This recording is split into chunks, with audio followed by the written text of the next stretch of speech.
Cool, so who thinks that Brexit has been planned really well and is going to go great? Great.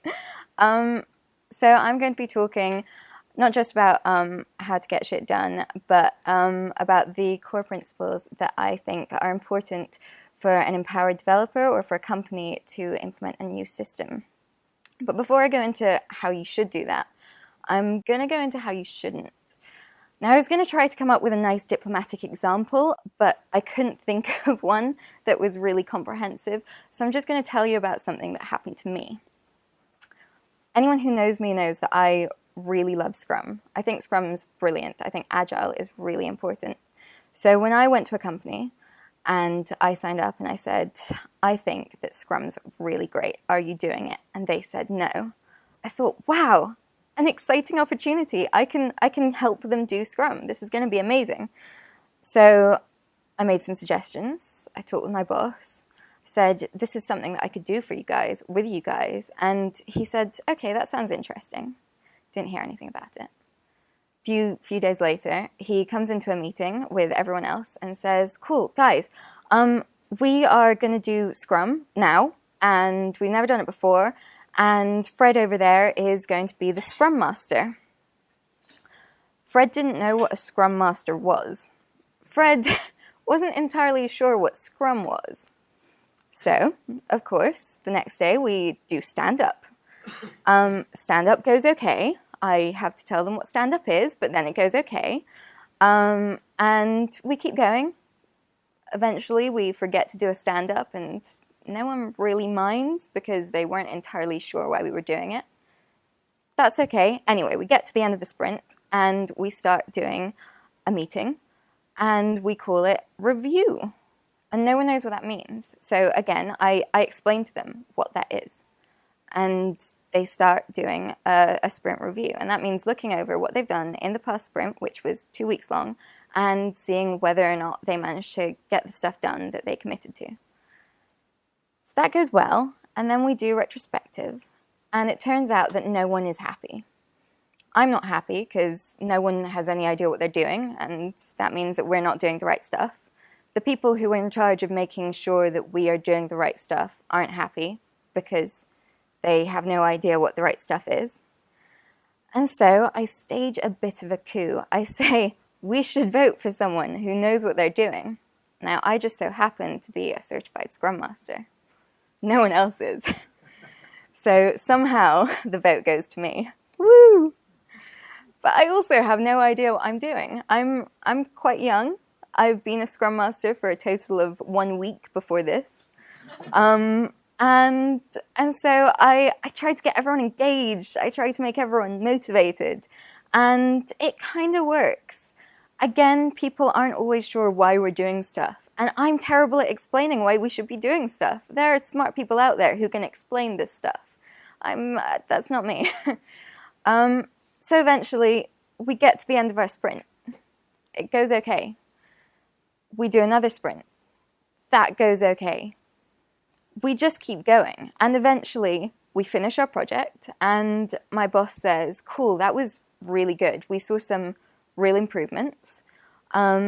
And that was great. Now you go off and do something else now. That was it. We never implemented Scrum after that. And I was in a worse situation from before because I was now at a company which considered Scrum something they had done and tried, and whether or not it had worked, there was this idea that it hadn't worked. So now we are probably not going to do that again. And who knows whether we'll do an alternative. So this is why it's really important to know how you're going to get things done from the very outset. So let's talk about that. First of all, when? When does this advice apply, and when are you ready to put it into practice? And are there any situations where it's not useful? Well, you don't need to have much to get started. This is all you need. You need to have a need, and everyone needs to know about it. So you have identified something that should be added or altered or fixed or improved in your business structure. This could be anything. It could be upgrading to PHP 7. It could be adding automated tests, or maybe you just want to improve communication in your team.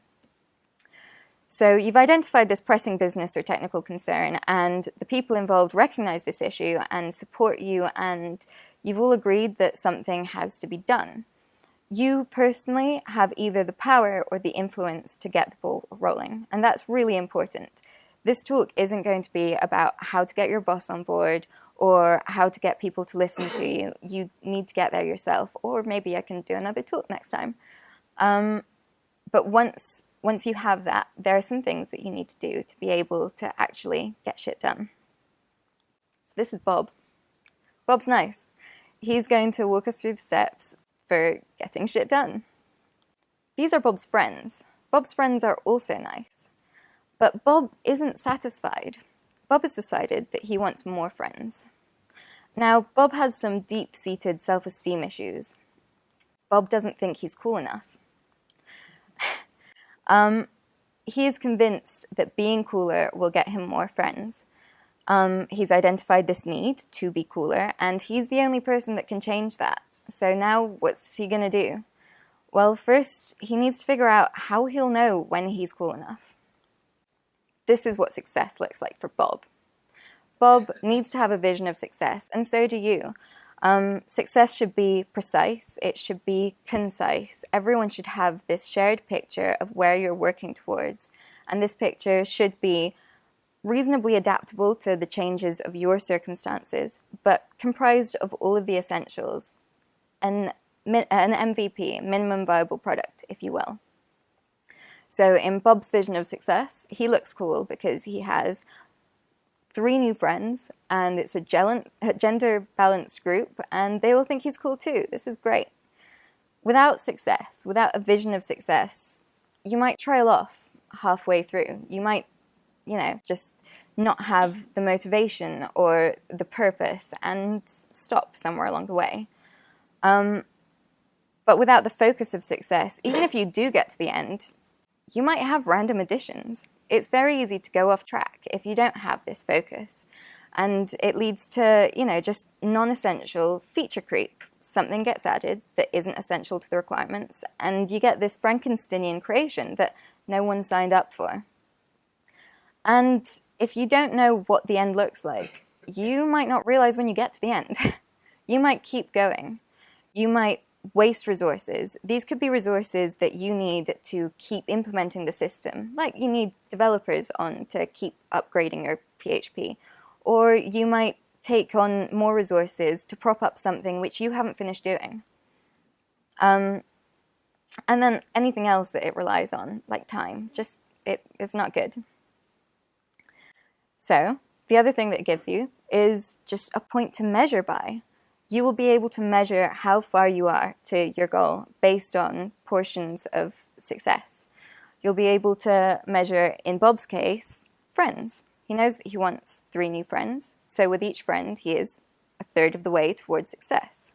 And he can pretty much estimate the resources and the time that will take, because this is something which isn't completely alien to him. So he's made a rough estimate. It might take a week to make a friend, but this can change.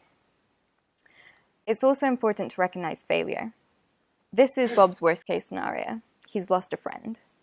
Just like me, he could be in a position which is worse than the position that he started in. But lack of improvement is also failure. You have to recognize that if you aren't succeeding, if you aren't improving, then all you've done is change for the sake of change, which is really bad. It means that you've wasted resources, and it might look like you've gotten somewhere, but you really haven't. Okay, so you know where you want to go. You know where you don't want to go. How do you get to the right place? The first thing you need is a lot of research. Research might seem like a really obvious step, but so many people skip it. The reasons for this are numerous. You might have heard of a popular solution, or someone's just mentioned a solution, so you think, cool, I know what I'm doing. Or it could be that there's a hot new trend, which again has crossed your radar. Who doesn't know of a developer who said, cool, so this new feature, we're going to build it in this random thing which is completely unrelated to us because it's really cool and other people have said that the performance is really good on their thing. But the truth is that someone smarter than you has almost definitely come up with a better solution. And it could just be that you're like lazy or overconfident.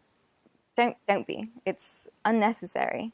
Another thing that can happen is that you think that you have an idea of how you're going to approach a problem, what solution you're going to use, and actually it's a hack, it's a workaround, which might be very legitimate, it might work, but it's entirely possible that somewhere out there there's a solution that does something that just completely fits your need. I mean, who hasn't realized that there's a library that, yeah, just does the thing that you have spent half a day building, which you now have to throw away.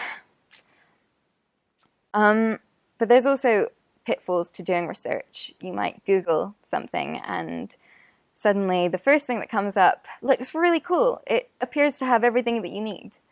So you should avoid the pitfall of popularity, because it might be that the hot trendy new thing, sure, it might be perfect for your tech stack, or the popular thing might be great because you need to crowdsource a lot of your problems.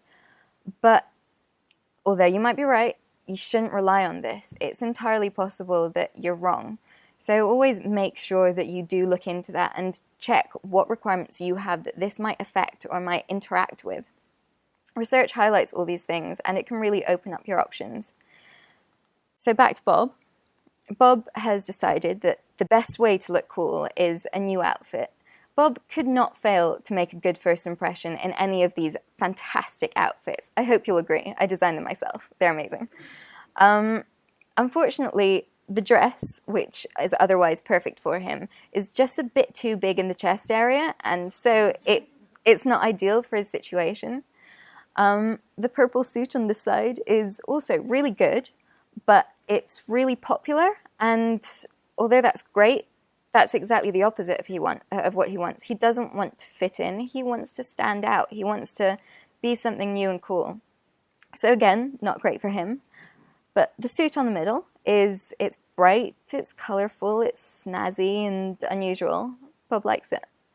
So we have an idea of what success looks like, but research can also give you a good place to look at what will happen as plan B. So in Bob's case, if he fails, then he does not want to go back to the suit that he had before, so he will take the popular option if he fails. Because it's tried, it's tested, he knows that he can't go wrong with it, but it will be, again, positive change. It won't be change for the sake of change, so he'll be in a position that is better to where he was before. So when you're looking at options in case you fail, because everyone has to accept that it's possible you might fail, there are essentially three things that you can do. You can either roll back to where you were. So in Bob's case, he could go back to his boring old suit, or you can have a fallback. Bob's chosen the fallback option. And this can be something which is reasonably foolproof, or it could be another wild card, but you're pretty confident that it will work. You should be confident it will work, because otherwise, why are you doing it? And the last option is that you can reiterate. You can try again, whether with the same thing or with something else. You can try re-implementing the system that you're implementing, or implementing a new one which serves the same purpose and helps you towards that picture of success that you have had in your mind. But your research is what's going to inform you which one of these options is best for you. And this means research into yourself, as well as research into the thing that you're looking at. If you don't know what your own tech stack is like, but when you pick something new to go into it, then you might end up screwed. So Bob's new suit is really expensive. Bob doesn't really feel comfortable just buying this new suit and going out and it maybe not working. So Bob has decided to take a dip instead of a leap of faith. He's going to swap in items of clothing week by week and see how that goes. So this means he's established a level of commitment. So it might be that in your company you have trouble committing to really big changes or to really small changes. I mean, I don't know how your company works. A bit weird, but okay. So you have to be aware of so many things. You have to be aware of cost, of risk, of time, hidden costs, any other resources that will happen when you're implementing this new system. Like, for instance, downtime. It could be that when you're deploying stuff and moving things over, there's some kind of downtime which will have a knock-on effect everywhere else. This kind of thing is really important to look out for. Things that you have to consider if you want to break down the problem into small steps to integrate is, one, whether or not you can you put it back together once you've implemented one thing at a time? So an example with Bob is if he decided to wear only the left half or the right half of his suit first and then add the next half. That wouldn't work really well. And equally, when you're trying to implement a new system or integrate something, it might be that you bring in a new component, and to make it play ball with all of the other things around it, you have to add some horrible hacks. Horrible hacks. And then when you bring everything together, there's all of this infrastructure in place, this glue, which now you have to figure out how to take out, which, one, I'm sure you probably didn't account for in any estimates that you wanted to make. And two, it might genuinely not be possible to take these things out if you've tampered with something elsewhere that changes the shape of what it was originally meant to look like when it came together as a whole. Like cutting off the edge of a jigsaw puzzle so that it fits in a square. So if you decide that, yeah, they can be broken down and put back together, then you have to consider whether it will really play ball with the rest of your system. So for instance, if Bob decided that he could try wearing parts of the new suit, but they would not go with his old suit, that would just be awful. It would be a train wreck, in which case he'd have to end up like this and wear only trousers for a week and then maybe a shirt if he was lucky, or a jacket. So yeah, make sure to check whether they can coexist alongside your existing systems if you do break them down. But then the other problem is, if you do break them down, then how easy is it to go back? And the same if you do it with, if you implement something all at once. Is it going to be easy for you to say, okay, I'm on step 3 of 5, and number 3 is something which just does not work for us. It's a meeting which gets in the way of everything, or it's something which just undermines the security of our app. Is it possible for you to say, okay, we'll stop here and we'll keep steps 1 and 2? If it isn't, then you might have some problems later on that you really should be prepared for, or find some kind of solution for. And this is where things like versioning comes in really handily. If you're not versioning really well, then it's entirely possible that you are going to find yourself in a situation where you have done something entirely new, and actually it hasn't given you what you expected it to. And you have no way of going back.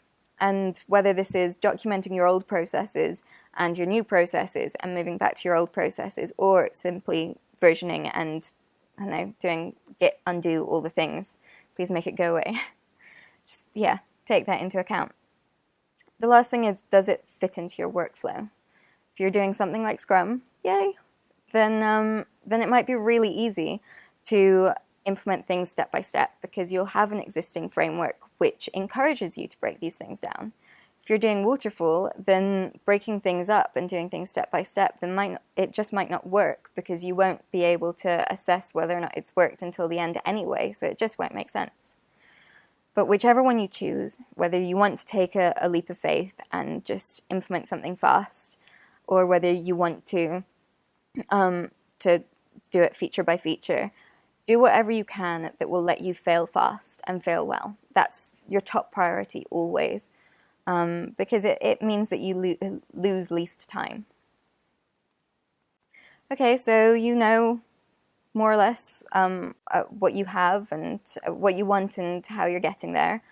So now you need to be able to have an assessment plan. This is utterly essential. There are so many reasons why people don't have an assessment plan. There's always the old kind of, oh, well, we all work in this close-knit team, so we'll just chat about it. We'll know if it goes wrong, right? No. And then there are people who say, oh, well, it will work or it won't work, and we'll figure out if it doesn't work, and we don't have to talk about it if it does work. This is bad for various reasons. One of the reasons it's bad is because actually people don't talk about things if you don't sit down and make them. Or they might complain about things and nothing gets done about it. Having a space where you can talk to each other, raise concerns, ask questions which otherwise might not occur to you because you're so involved in just moving things on and getting things done is super vital. It's so important. And it gives people more visibility. And visibility means that if someone would spot something which isn't going to work and someone else wouldn't, then that person is more likely to be there and know that. So how do you do them? Well, you can kind of do them at 2 points. You can do them either if you're breaking things down when features are complete, aspects, stories, whatever you want to call them, or you can do them at specific time intervals. I prefer doing them at time intervals because it works with Scrum. You can do them sort of once a sprint. That's really good. You can set some time aside during retrospectives. But that might not be possible if, for instance, the things that you're doing are really small and you're not likely to be in a situation regularly where you will or will not have finished one piece of work, one specific piece of work. So it's up to you when to assess them, but you should establish from the very start when this is going to be. Put them in your calendar. It might be months in advance, but do it. It's the best thing you can do. And invite everyone and have a go at them if they don't turn up. So when you get there, you should assess 2 things. You should assess what good looks like and what bad looks like and whether or not you're getting there. So you should really establish what good looks like before you get to that meeting. Whether that's at the previous meeting or from the very beginning of your project, you should establish where you expect that you will be when you have these meetings or when you have the next meeting. For instance, this could be, I think that we will have, improved our efficiency by doing 2 more stories because we've moved to a much better workflow. Or I think that our load time will be improved because we'll have done something that was great for optimization. But have that picture, because if you don't know what that is, then you might have made a significant improvement that isn't actually significant enough for where you need to get by the time you need to get there. Having an idea of what bad looks like, you have your big scary vision of failure. If you don't accept that it's possible to not do something really wrong and still be failing, then it's entirely possible that you'll spend twice as long trying to do whatever it is that you're trying to achieve. Or that you'll do something and it's good, but it's not worth the resources. So have this idea of what's not an acceptable level of slightly underperforming from where you said you'd be. And always make sure that you know how long it's going to take.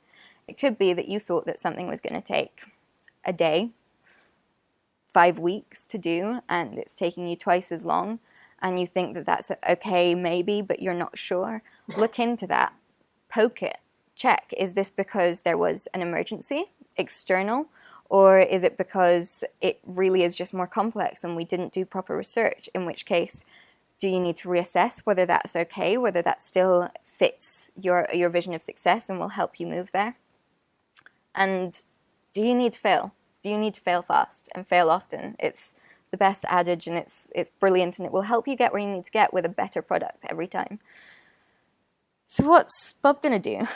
Well, Bob's going to go to the pub. Every Friday, Bob's going to go to the pub and he knows that he'll be wearing his new broken down suit, which will, in this case, just be a jacket, and he'll assess whether or not he's made a friend by making a friend. Maybe he'll get someone's number, and that might be how he judges it, but he'll have that knowledge, and if he's not making friends, then he'll know that his latest piece of clothing hasn't worked. And that's something which he's doing on his own, but you should do with everyone who's involved. Again, you have this shared vision of success. It should be you and everyone else involved who shares whether or not you are living up to where you need to be. So it works out. He makes all his friends. Yay! Now what? Well, it's never good enough to get to the end and say, cool, that was good, as we've established from my boss, who decided that that was enough Scrum, thank you very much. We'll go off and do something else. Iterate on success. So first of all, you should assess whether you have succeeded. Maybe you've finished the timeline, you've implemented everything, or you implemented something all at once and then you said you'd have 3 weeks to figure out whether or not it was working. You got to the end.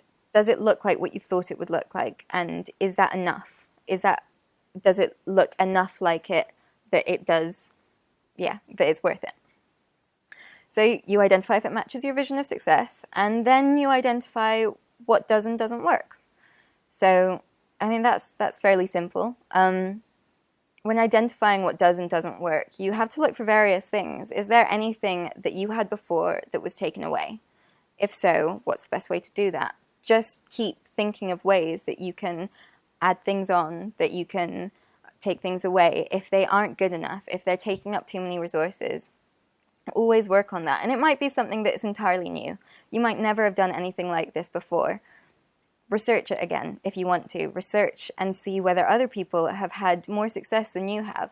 And if they have, then why? And then you can just start all over again and have this fun cycle. It's going to be great. You're going to do amazingly. But the last thing that you should not be afraid to consider is whether your vision of success that you had before is actually correct. It might be that you thought, I don't know, I need new friends like Bob, and he got to the end and thought, actually, no, I just needed validation, or I just needed a boyfriend or a girlfriend or something, and I was trying to fill this lonely hole in my life with friends. It's entirely possible that you went in a direction and it worked, and it didn't solve the problems that you were trying to fix. So, yeah, to summarize, always have a picture of where you need to go from the very beginning, and have a picture of where you don't want to go, where you don't want to end up, where is not okay, and share this vision with everyone, have this agreement. Then figure out how to get there. Like, just figure out all the things, identify what works and what doesn't work, and don't be afraid to take a long time to do this. It will pay off if it means that you don't have to go back and start from the beginning. Have a plan B. Make sure that you've accepted that failure can happen, and you think you know what you will do if it does. Or at least you have a vague idea, and and you know what it will look like, so that's good. Make sure that you know what you've agreed to, and make sure that you check that you are doing what you agreed to do, that you are getting there, and if not, whether or not that's okay. And then once you finish, don't stop. Keep changing the world. Thank you very much.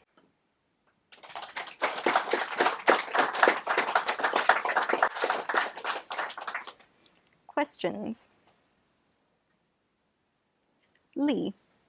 You mentioned about fail fast, fail often. How do you handle other people's opinion of that failure?